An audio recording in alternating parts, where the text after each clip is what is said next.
and Gustavo Segura. How you guys doing? And we're here every week to help you buy your next home, whether you're buying your first home or upgrade home. I'm a real estate broker in Los Angeles. My colleague, Patricia.Castillo, is in the city of Downey. the Beverly Hills of the 562. That's right. And our good friend Gustavo is a mortgage lender who helps our customers get the best rates, lock in the rates, get pre-approved to get the best results. How you guys doing? And I'm in Southern California here as well, in Orange County. Very in the nice. OC. Yeah. In the OC, behind the orange curtain, where I grew up. So Patricia's been off for personal reasons. I think I missed one along the way. For some of you, we've been back together again. A lot of change in the market. How's the market treating you guys today? What do you guys see? Doing good as far as on the rates. Yesterday we had a little bit of a slight movement upward, but today everything kind of recovered. We had a good day. On the wholesale side, I'm seeing FHA, VA, conventional loans under 6%. Nice. So, for buyers out there, that's good. We're out of the sevens, we're out of the six. If you're taking a look and you're getting quoted on 6+, definitely keep shopping around, because we should be able to get something below 6%, which makes things a lot more affordable. Well, and don't just shop around. Call Gustavo as fast as you can. Yes, as well. Yes, true. That's true. Okay, so rates are now down a bit. There's been a little hiccup, up, down, up, down. Seems to me like a lot of tension in the market. Is that just me, or is that where we're at? No, I think it's just people are a little nervous right Yeah. now. Just kind of waiting to see what the new year's going to bring. But that's what buyers were doing last year, was waiting to see what the new year's going to bring. And, here we are. So I think it's all about, the preparation, as we've talked about in this home buyer workshop, and also making sure that you have your ducks lined up, like money. Money is a big thing. I was calling on a couple of listings today for buyers that I have are, looking for specific properties in certain areas. And I found a couple that were notice of default listings. So these are really great opportunities, because obviously the seller has an urgency to sell, and they're really going to look at any and all offers to see which is the best. And so in talking to the listing agent, he was just explaining to me how they were about to accept an offer and come to find out that the buyer had actually exhausted their account and the money that was in there for the earnest money deposit. So they couldn't even accept that offer because the buyer didn't have the money, enough funds sufficient for the earnest money. So of course, once you open escrow, you're going to have your appraisal and home inspection and other reports that you're going to take care of, but you can't do that if you have no money. Yeah. So, there's really good opportunities right now if you're prepared and you're a serious buyer. And I think, if for those of us that are really putting in the effort every day, we're going to find those deals for our clients. What's interesting is, almost without a doubt, whenever I have a listing that goes into escrow, I get called that day or the next day. Is it still available? And what I think happens is, there are buyers out there who are looking and they see properties and they feel like, wow, the market's slow. I can take my time. What? It went in escrow? Because I literally put an escrow property in Main Street in Riverside. We accepted an offer. What's today's one? Today's one was yesterday, Tuesday. And I had not one, but two different buyers call me saying they want to send offers over. I said, where have you been? It's too late. And, Right. And so I think there's some of that, as much as buyers would like to see values go down, I think at least here in Southern California, they're not going down that much that fast. Yeah. Right? And there's still good demand for property, whatever it is. And I won't get the details of this particular property, but I think we sold it at a really good price. I think there was room. I think buyers have missed out. And but that's the way it goes. So I think we have to make sure that we're not. I know my email every Monday, I put an email and a video on the market, and I would say the last thing we do is pay attention to the news, because I don't know whether you're a Democrat or Republican. You probably think the news is wrong. It's worse when it comes to real estate. Yeah. It's arguably worse, because we could prove the data. It just doesn't make sense, the things that they say. And I do that over and over again. And it's important to be clear on what's best for you. Yeah. So, Patricia, what do you see happening as far as you've had buyers though who got into escrow here recently, right?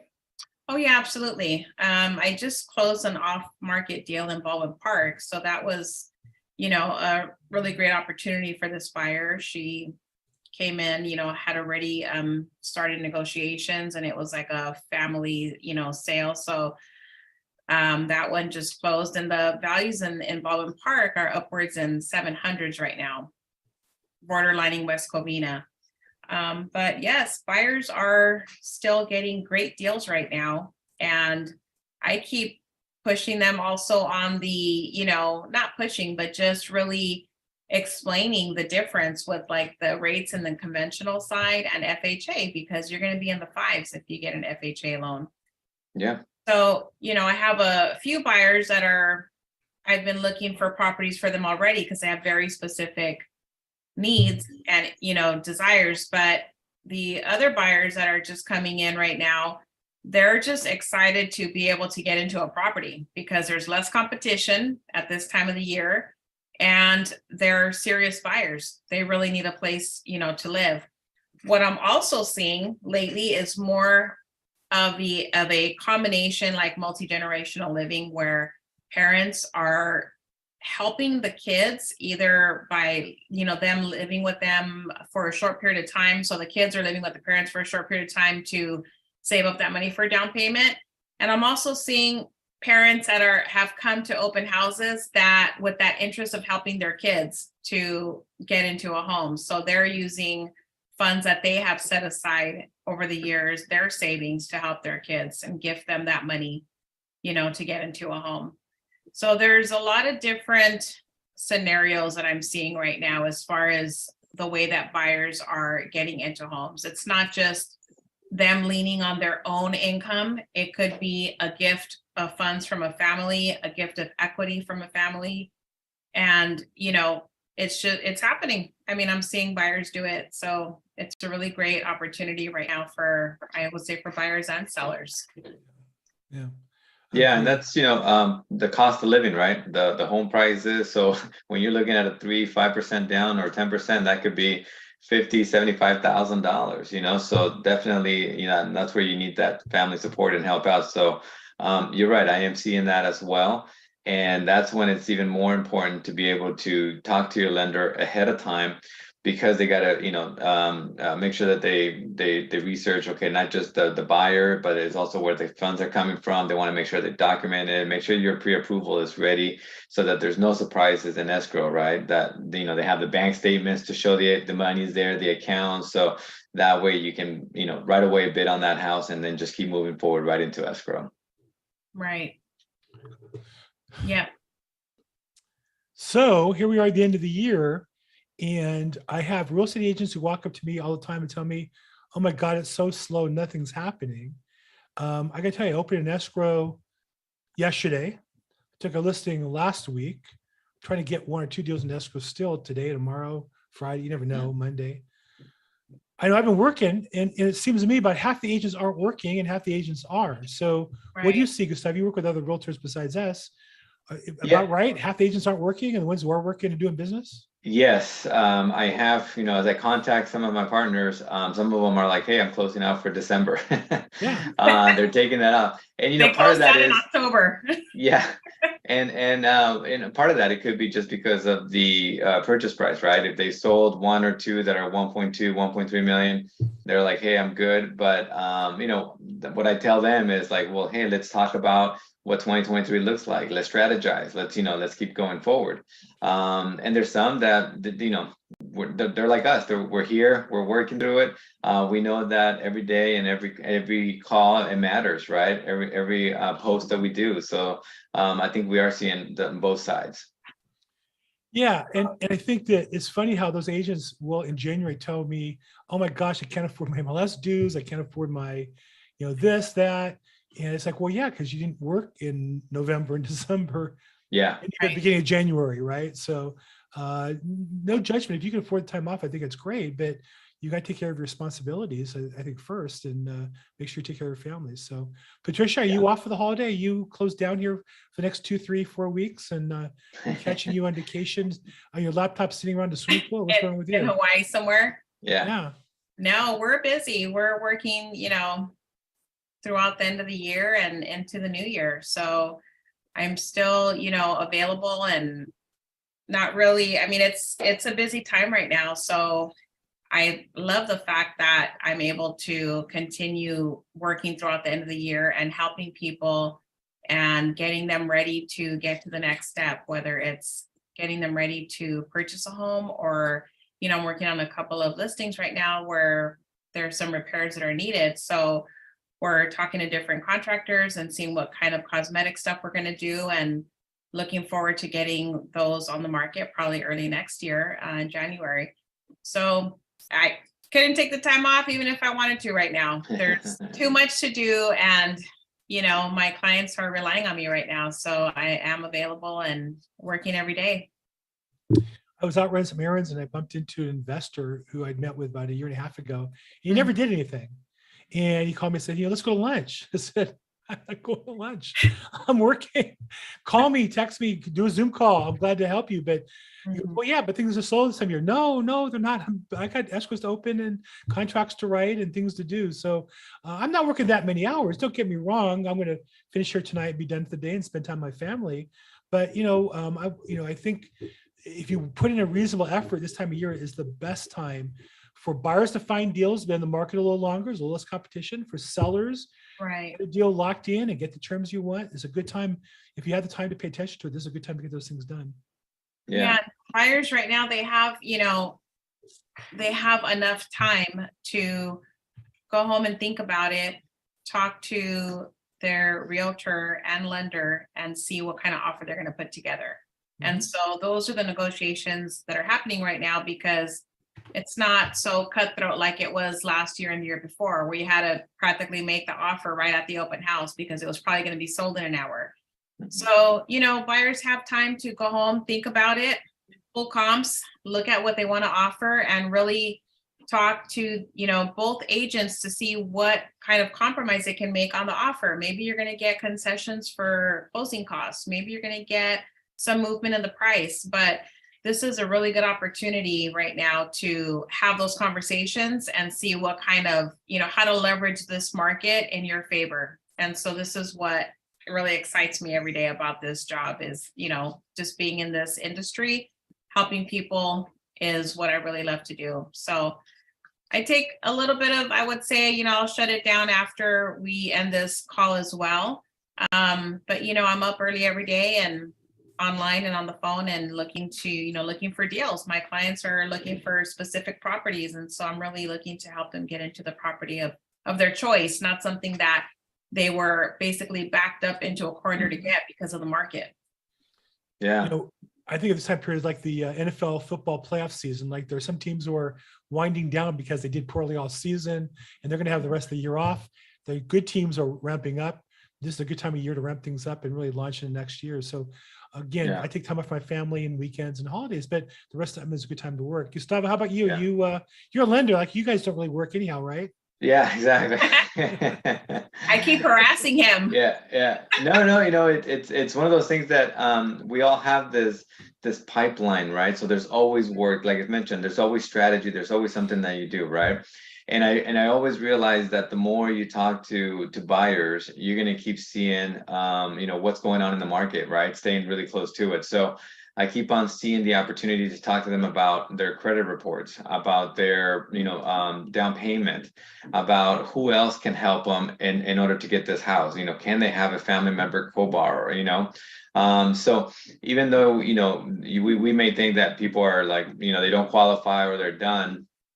We got to keep digging, and the only way we get better at that is by being on the phone or talking to clients, and you're just talking to more people, right? Because then they say something that may trigger an opportunity to say, oh, wait, I didn't know you had a son that was in the military. He's a VA, we can get him a VA loan. He can get a house, and all of a sudden it just sparks the opportunity. And today I had a conversation with someone, that they co-signed on a car, and it was a pretty heavy, $700 payment, and they have to wait until March in order for that to come off. And it's one of those things that's like, well, we'll talk back in March, but at least I gave them some kind of guidance. So, it's creating that pipeline so that we can then have a better January, February, March. So there's always something to do. Definitely. Yeah. Okay, Yeah. well, I don't see any questions in the chat box. I see we have a couple of guests, and then online, I don't see any questions either. We've got some people on YouTube. Hey, YouTubers, feel free, if you guys are watching YouTube, we're live right now. You can put a question in the chat box and we will respond to it. If you want to respond to who is the best looking of the three, and the other votes won't count. If you have questions, I'll put them there in the chat box. And if you're watching this in recording, we'd love for you to put questions, and either I or Patricia or Gustavo will get back to you with the right answers. So there you go. get questions if you're watching this on the recordings, and this goes on to other social media. But feel free to like it, subscribe to it, and let us know how we can help you. And you get your first vote there. And Carolina said, Bill. Well, thank you, Carolina. That's very good of you. So, so she asked a question. She laughed. That's because her vote was counted by a machine, and the machine might have misread the ballot. She asked, what's the best time to do home upgrades? That's a good question. So, Patricia, I have my answer, but I'd like to hear yours. When you talk to a home seller and they say, hey, Patricia, we're thinking about upgrading the cabinets, repainting, recarpeting, redoing the paint outside, what's the best answer? What do you tell them? Well, it really depends on their individual scenario. I mean, if they're looking to get, which sellers usually are, looking to maximize their equity and get the most out of their sale, if you're looking at a property that is in really poor condition, I mean, you're not going to spend a ton of money upgrading the kitchen and remodeling it, because you may very well not recover those expenses. But I would say the lightest, work and that will really refresh a room is just painting, maybe just painting it white, something simple. I would look at the more simple upgrades that aren't going to really break your wallet, because you do want to maximize on that equity. So the other thing is, sometimes just making small changes, like changing the hardware on your kitchen cabinets or your restroom cabinets and making them something that's more of like a timeless look, something that looks really nice and, neutral, because you don't know what the buyer's likings are going to be and what their taste is. So it's doesn't really make sense to spend money on certain upgrades like flooring, because although that's going to make it look nice when you rip out the carpet and you put in new laminate flooring, that's really going to open up the room and make it beautiful, but the buyer may not like that flooring. And that's exactly what happened with the condo that I closed on in Azusa. The seller had just put in laminate flooring and he was raving about it. And the first thing the buyer said was, we're ripping out the flooring. We don't like it. We don't like this great. We don't like this great color. It's not trending anymore. They're a younger couple. So They said, this is not our taste. We don't like this.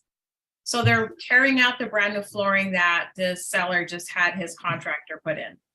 Classic. And so this is why I say stick to the more minimal upgrades. If the paint is really in bad condition, well, then a fresh coat of white paint is going to be really inexpensive and it's really going to brighten up the room. And if they want to paint it at that point, at least white is something neutral that they can easily paint over, and it's not going to cost you much. So it really depends on the condition of the home, but I say go for the most minimal upgrades that you can do. Even just cleaning and decluttering, that goes a long way. Yeah. Just opening up the room and really showing what space the buyer has, because you want the buyers to envision themselves in a home that they're going to live in and not envision themselves in the seller's home. So I give a very lot, and that's your style, and I think that was a great explanation. When I get asked that question, I'm typically working with investors, and there's two types of sellers that ask that question. One seller is the one who is telling me that they're going to spend $10,000 because they want $50,000 more in their house. It doesn't work that way. In fact, it only works for fix and flippers because they buy at a cheap price, number one. Right. And because two, their improvements are usually done at a wholesale price, not at a retail price. But that's just me talking. There's a great resource I refer customers to called remodeling.hw. It used to be Remodeling Magazine, and HW Housing Wire bought them. And they call this the cost versus value report. And so sellers are always saying, well, how much money if I put in $10,000 will I get back out? And obviously you put in $10,000 and you get back 10,001, it might not be worth the time and trouble. And of course, if you put in 10,000, get 20,000 back, it probably makes sense. But what you're going to find is virtually every single job, whatever the cost is, the value you get back at sale is just a little bit less. Mm-hmm. And so what I tell people is, unless you're fixing something that's broken, hole in the wall, I mean, maybe like ripped off wallpaper, but you can put a quick coat of paint on and make it look nice. Right. Or a safety issue, right? That could come back. Safety, 100%, flaking paint, carpet with holes in it, safety issues. That's different. Fixing, and Patricia said clean up and getting rid of junk. But when it comes time to adding value, upgrades the house, statistically speaking, there's nothing you can do that you can invest $1 and get back $1.50 or more. In fact, you won't get back the dollar you invest. And that's not me saying it. That's this website that gathers data from remodelers. It's oriented towards remodelers as well. This is an industry publication. And so what they're doing is they're saying, look, for example, kitchen remodel, minor kitchen remodel might cost $20,000. You'll get $20,000 back when you sell it. But if you live in the property for 5-10 years, you're going to enjoy a nicer kitchen. And so really the reason to upgrade is early when you're living there to enjoy your upgrades, not because you as a builder or flipper are going to get the money back. Now there's exceptions. Some houses are defective, like the square footage, but there's a bedroom off of another bedroom that if you remodeled it, you might get more usable space. Or maybe a 3 bedrooms, 1 bath, adding a second bathroom is more today's modern standards. So there's exceptions to those rules, but generally, if you're just talking upgrades, making something nicer, it's generally going to cost you money. You're not going to get your money back as a general rule. Yeah, especially right now, everything is more expensive. Supplies, materials, and labor. Trying to find somebody to do the work for you, depending on how extensive it's going to be. Yeah. Handyman. I had a guy at my house yesterday. Can't believe I had to pay to get the guy to come here and do some stuff.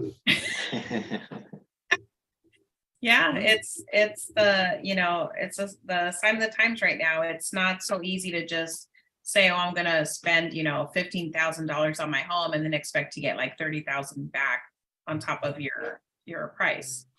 So it just depends on the situation of the seller, what type of, buyer is going to come in and look at that property too.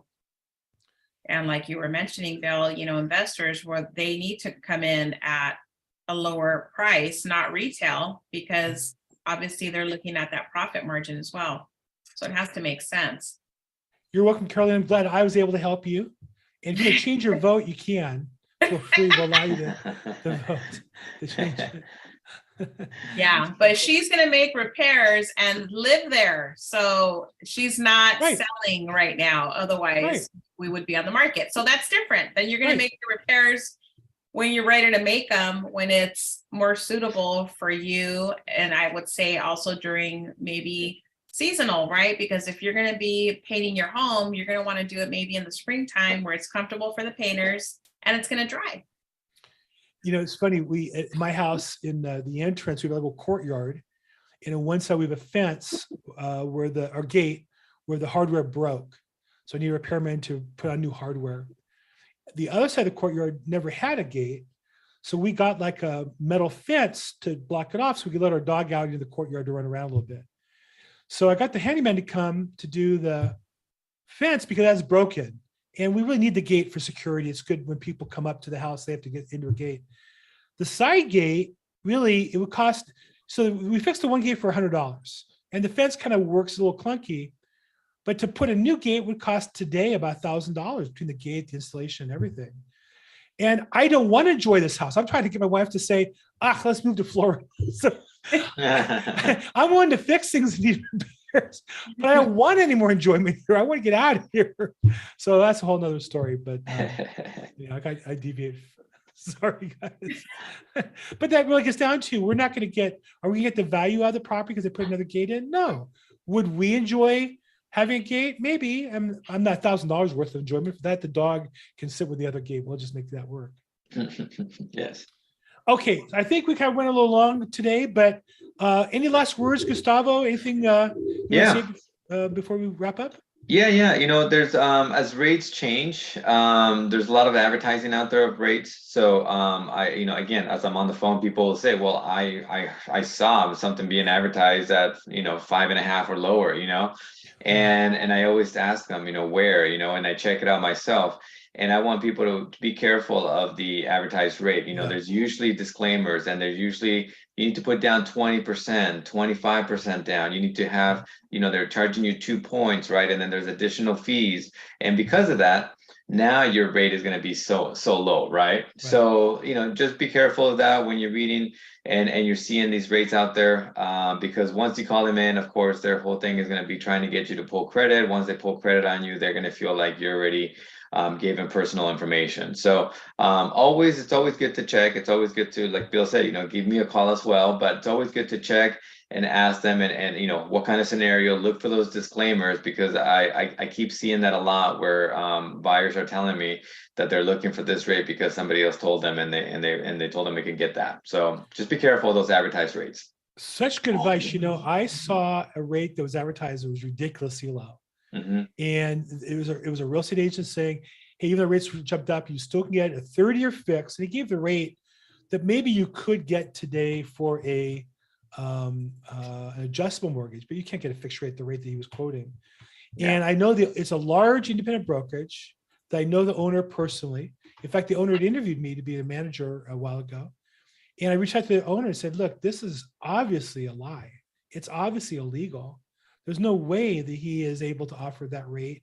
And I'll be glad to pay $100 to your favorite charity if I'm wrong, if you agree to pay $100 to my favorite charity if I'm right. and it was just interesting that, he didn't want to respond. Now, to me, that's admitting that you're wrong. You're running ads on low rates. And that I think there are lenders who have not done the hard work and are desperate to get this done. And as a result, we'll say things to generate business that aren't true.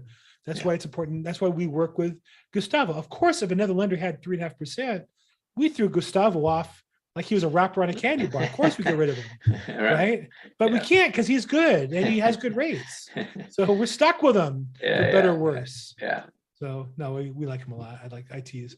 Patricia, any last words? Any last before we wrap up here for the holiday? Yes, I just wanted to kind of piggyback off of what Gustavo was saying. We are real estate professionals and working actively every day. We see different scenarios and opportunities. And, if you're a buyer or a seller and you're just thinking different scenarios in your mind, maybe you want to strategize something with a buyer, or you want to sell your property and you're just not sure about the value and you want to really get an accurate opinion, just give us a call. We're here to help. And I usually answer my phone, unlike Bill, he's usually off after a certain time. So, we're here to help and give you, the best possible answer that we can, because we are in this business every day. This is what we focus on full time. We're not part-time real estate professionals. We're here full time. And some of the top concerns are, for home buyers is anxiety, locating the right house at the right price, finding someone that's really going to guide them honestly and with having their best interests at heart. Yeah. So that's what we do here. This is a free seminar that we host every Wednesday, and it's just providing information, and there's never any kind of obligation. So reach out to us at any time. And I'm going to throw out my phone number right now because I know that's usually what we do at the end. So my number is 323-365-9909. Fantastic. Well, and my last words just be happy holidays, whether you're Jewish and so enjoying Hanukkah like I am, or celebrating Christmas, or just an end of the year, Yeah. or whatever it is you're celebrating. Have a great holiday with you and your family and your loved ones. And we'll be here next week. We'll be here next Wednesday because this is all we do. This is our business. We're here to help you guys. Reach out anytime. Thank you all for participating. We'll see you guys next week. Thank you. Thank you Bye. guys. Have a great holiday. Bye-bye. Bye-bye.